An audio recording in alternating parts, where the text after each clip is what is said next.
I never thought I'd be sharing my story on an online forum, but here I am, seeking advice and support from strangers. My name is Alex, 24M, and the past few months have been a whirlwind of emotions and life-changing events. To give you some context, I grew up in a small town in the Midwest. My parents, both high school teachers, instilled in me the values of hard work and honesty from a young age. I was always a bit of an introvert, preferring books and computers to parties and sports. This didn't make me very popular in high school, but I didn't mind. I had a small group of close friends, and that was enough for me. When I got accepted to State University on a partial scholarship, it felt like a fresh start. I was excited to meet new people and explore new interests. That's where I met Rebecca, 23F, during our sophomore year. We were in the same introduction to psychology class, and she caught my eye from day one. Rebecca was everything I wasn't: outgoing, spontaneous, and always the life of the party. She had this infectious laugh that could light up a room.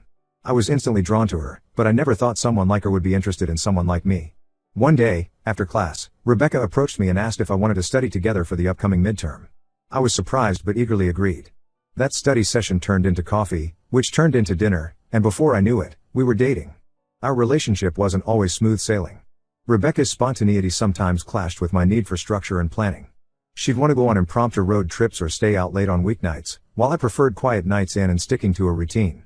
But we always managed to find a middle ground. Rebecca helped me come out of my shell, and I helped her find some balance in her life. After graduation, we both landed entry-level jobs in the city. I started at a tech startup, while Rebecca got a position at a local marketing firm. We were excited about starting our careers and building a life together. We talked about marriage, kids, and buying a house someday. Everything seemed to be falling into place. 2 months ago, after 3 years of dating, we decided to take the next step and move in together. We found a cozy 2-bedroom apartment close to both our workplaces. The first few weeks were blissful. We'd cook dinner together, binge watch our favorite shows, and spend lazy Sunday mornings in bed. I thought this was the beginning of our happily ever after. But then, about a month into our new living arrangement, Rebecca lost her job. The marketing firm was downsizing, and as one of the newest employees, Rebecca was one of the first to go. She was devastated. I tried my best to support her, telling her that she was talented and would find something even better soon. At first, Rebecca seemed grateful for my support. She'd send out job applications and work on her portfolio. But as the weeks went by, her enthusiasm waned. She started sleeping in later and later, sometimes not getting out of bed until well past noon. She'd spend hours scrolling on her phone or binge watching shows on Netflix. I was concerned but didn't want to push too hard, thinking she just needed time to process the setback. About 3 weeks after she lost her job, I noticed Rebecca was spending a lot of time on her phone, always quickly hiding the screen when I walked by. At first, I brushed it off, not wanting to be the kind of boyfriend who snoops or gets jealous. But as the behavior continued, I couldn't shake the feeling that something was off. Last week, I decided to surprise Rebecca by coming home early with lunch. As I approached our apartment, I heard her laughing and talking. Thinking she might be on the phone with a potential employer, I quietly entered. But as I got closer to the bedroom, I realized she was on a video call. And then I heard words that made my blood run cold. "I miss you too, babe. I can't wait to see you this weekend." I pushed open the bedroom door, and Rebecca's face went pale. On the screen, I saw a guy I'd never seen before. Rebecca quickly ended the call and jumped up, trying to explain. But I was too shocked to listen. I left the apartment and spent hours walking around the city, trying to process what I'd just witnessed. When I finally returned home, Rebecca was waiting for me. Through tears, she confessed that she'd been talking to her ex-boyfriend, Mike, 25M, for the past few weeks. She claimed it started innocently. He'd reached out after hearing about her job loss, offering support as a friend. But things had escalated, and she admitted they'd been having emotional conversations and planning to meet up. I was furious and heartbroken. I couldn't understand how Rebecca could do this to me, to us. We'd been through so much together, supported each other through the ups and downs of college and starting our careers. I thought we were building a future together, and now it felt like it was all crumbling around me. I told Rebecca she needed to leave. She begged me to reconsider, saying she'd made a mistake and that she loved me. But I couldn't trust her anymore.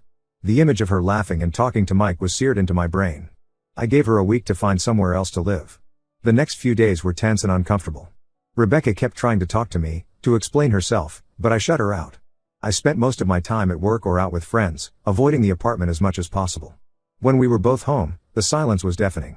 On the day Rebecca was supposed to move out, I came home to find the apartment empty.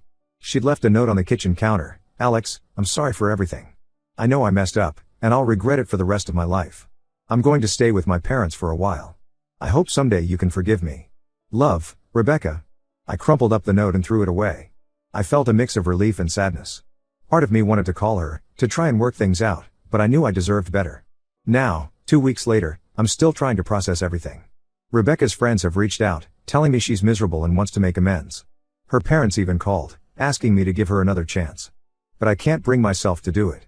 I keep replaying our relationship in my head, wondering if there were signs I missed. Was Rebecca always unhappy with our life together? Did she resent me for not being as outgoing or spontaneous as she was?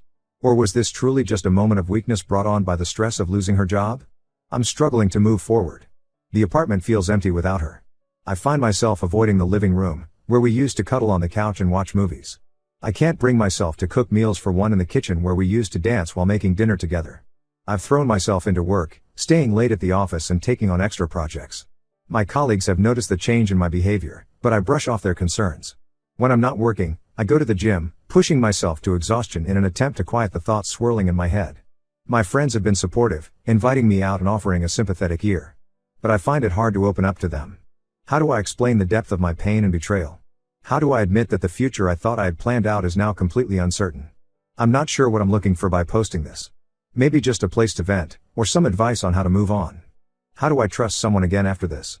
Is it even worth trying to salvage the relationship, or should I just cut my losses and start over? Part of me wonders if I'm being too harsh. Should I have given Rebecca a chance to explain further? Am I throwing away 3 years of love and memories over one mistake? But then I remember the casual way she said I miss you too, babe to Mike, and my resolve hardens. I know I'm young, and logically, I understand that there's plenty of time to find love again. But right now, the future feels daunting and lonely. I had built so many of my plans and dreams around Rebecca, and now I have to figure out who I am and what I want on my own.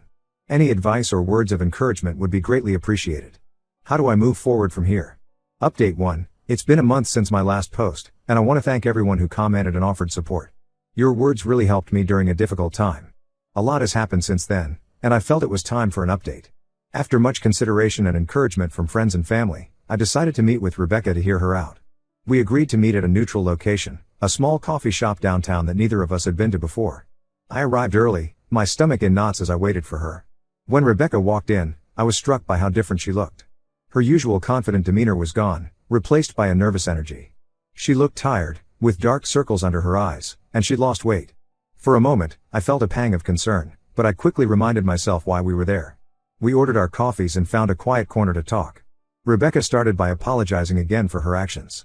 She tried to explain herself, saying that losing her job had hit her harder than she realized. She felt like a failure, unworthy of my love and support. Reaching out to Mike was a way of escaping those feelings, of connecting with someone who knew her before the pressures of adult life. She swore that nothing physical had happened between them and that she'd realized her mistake before their planned meeting. She said she'd been too ashamed to come clean to me, hoping she could end things with Mike without me ever finding out. I listened to her explanation, my emotions swinging wildly between sympathy and anger. Part of me wanted to comfort her, to tell her that her worth wasn't tied to her job. But another part of me couldn't get past the betrayal. I told Rebecca that while I appreciated her honesty, the trust between us was broken. I couldn't see a way to rebuild it. The image of her talking to Mike, the casual babe she'd used, was seared into my memory.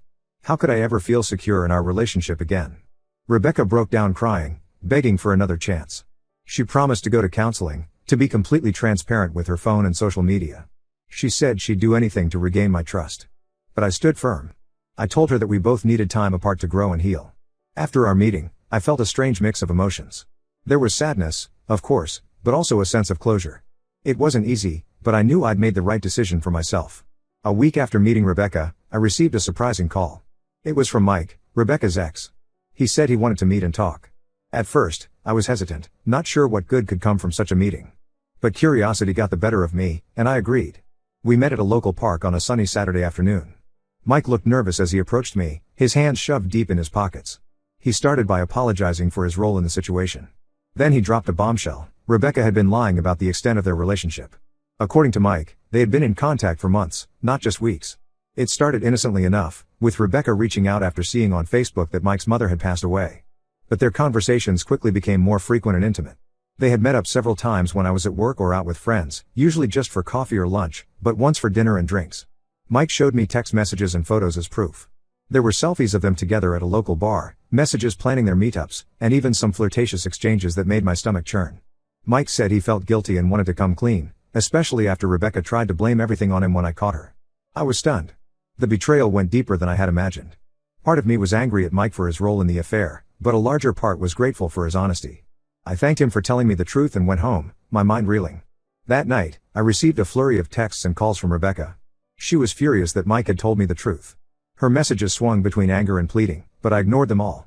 I couldn't believe she was still trying to manipulate the situation, still lying even after our talk at the coffee shop. The next day, I changed the locks on the apartment and blocked Rebecca's number. I also reached out to her parents, explaining why I couldn't give Rebecca another chance. They were disappointed but understood. Her father even apologized for their earlier call asking me to reconsider, saying they hadn't known the full extent of Rebecca's actions. Now, I'm focused on healing and moving forward. I've started seeing a therapist to work through my trust issues and to process the end of my relationship. It's been helpful to have a neutral party to talk to, someone who can offer professional insight into my emotions and behaviors. I've also reconnected with old friends and picked up new hobbies to keep myself busy. I've joined a local hiking group and have been exploring trails in the area every weekend. The physical exertion and beautiful scenery have been therapeutic, helping to clear my mind and boost my mood. At work, I've thrown myself into a new project, developing an app that could potentially streamline our company's workflow. My boss has been impressed with my initiative and dedication, hinting at a possible promotion in the near future. It's not easy, and there are still days when I miss the good times with Rebecca. Sometimes I'll hear a song that reminds me of her, or I'll pass by a restaurant we used to love, and the pain feels fresh all over again. But these moments are becoming less frequent and less intense. I know I made the right choice. I deserve someone who respects me and our relationship, someone I can trust completely. I'm not ready to date again yet, but I'm hopeful for the future. For now, I'm focused on becoming the best version of myself, both personally and professionally. Thank you all again for your support and advice. It's been invaluable during this difficult time. I'll update again if there are any significant developments. Update 2. It's been 6 months since my last update, and I wanted to share some developments in my life. A lot has changed, and I'm in a much better place now. First, I want to address something that happened shortly after my last post. Rebecca's friends started a smear campaign against me on social media, claiming I was the one who cheated and that I had manipulated the situation. They posted screenshots of out-of-context conversations and even spread rumors about me at our old university. It was hurtful and frustrating to see people I once considered friends turn against me. The accusations affected my mental health and even started to impact my work life when a potential client came across the posts and questioned my character. I chose not to engage in the online drama directly. Instead, I reached out to a few mutual friends who knew the truth and asked them to speak up if they felt comfortable. Many did, sharing their own experiences with Rebecca's behavior and defending my character. I also consulted with a lawyer friend who advised me on potential legal actions if the defamation continued. Thankfully, the truth quickly unraveled. Rebecca's friends eventually took down their posts and apologized, but it was a difficult few weeks.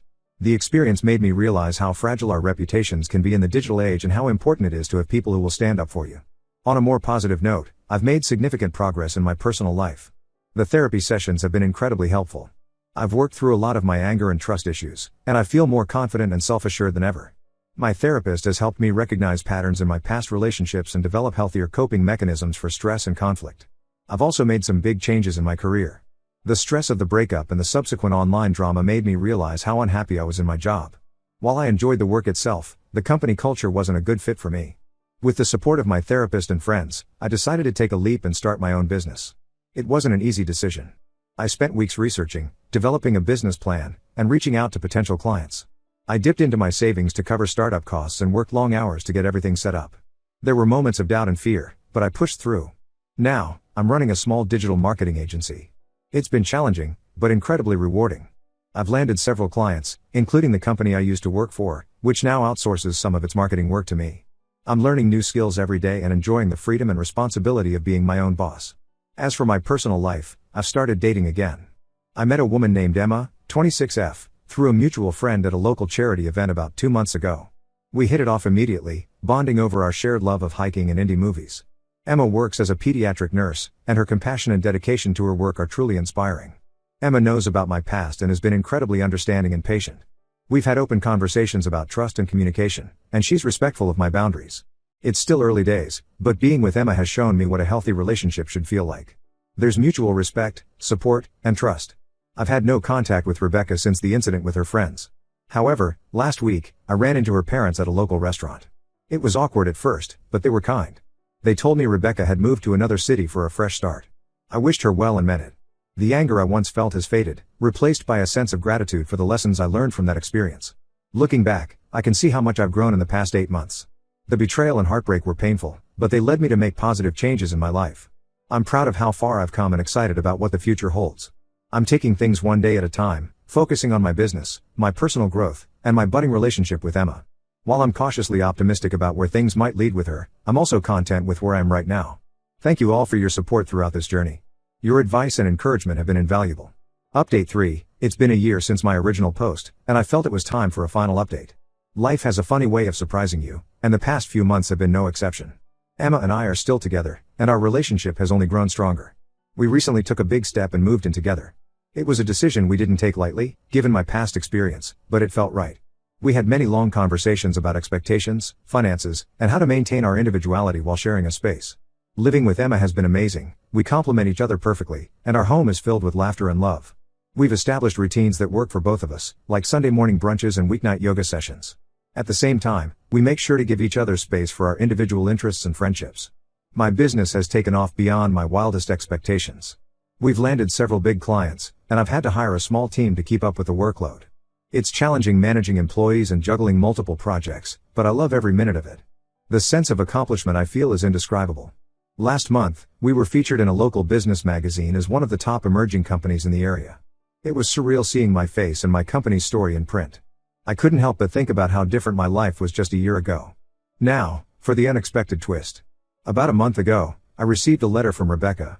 At first, I was hesitant to open it, but curiosity got the better of me.